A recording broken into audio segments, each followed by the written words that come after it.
This is Louise for MMA Crazy, and we're here with Chris de la Rocha. Chris, you're making your UFC debut this Saturday. What was your initial reaction, and how did that call come about? It was a call at work. Had no idea it was coming. I got a call saying, "Hey, do you have a passport?" And I was like, "I think so." And then it was, "If you do, you're in." And I go, "In where?" And he goes, "UFC Scotland in 3 weeks." And I was like, okay. So it was kind of a rush of emotions, thinking of all the things I had to do.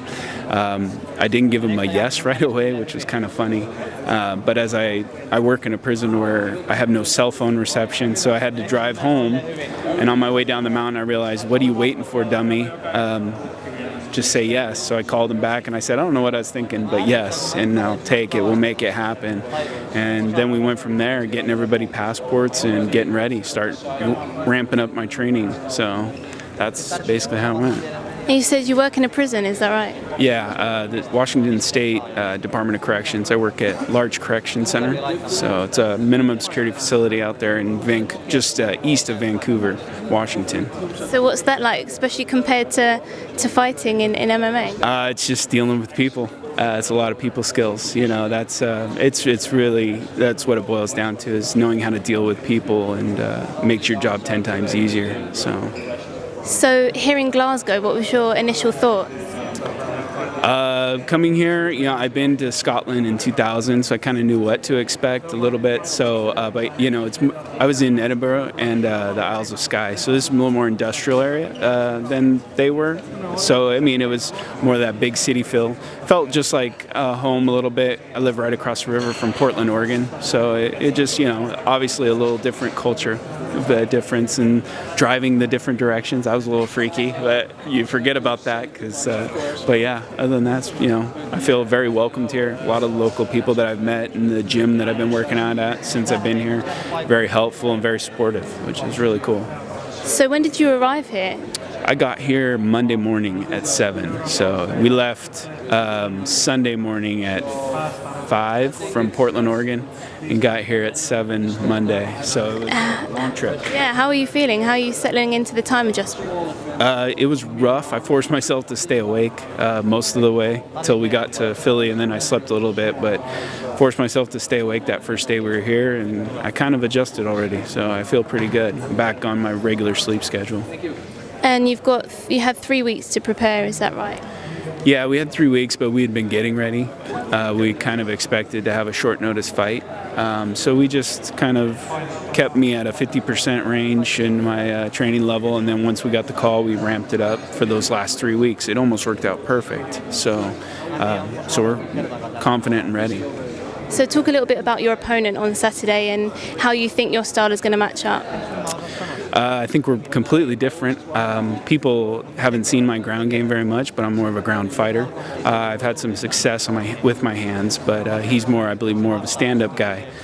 So it's obviously completely different styles. I think on standing up, he'll probably have a bit of an advantage of me. But if it were to when it goes to the ground, I think I'll completely dominate and have more of I'll dominate over him basically.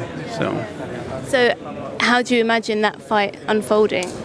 I can see some exchanges, closing the distance, and then when he gives me that opportunity, I'll take it to the ground, basically. And once we get to the ground, I'll put so much pressure on him to where he makes a mistake, making him uncomfortable. Being that he's, I believe, lost 2 in a row in the UFC, so he's fighting for that his UFC life and dream.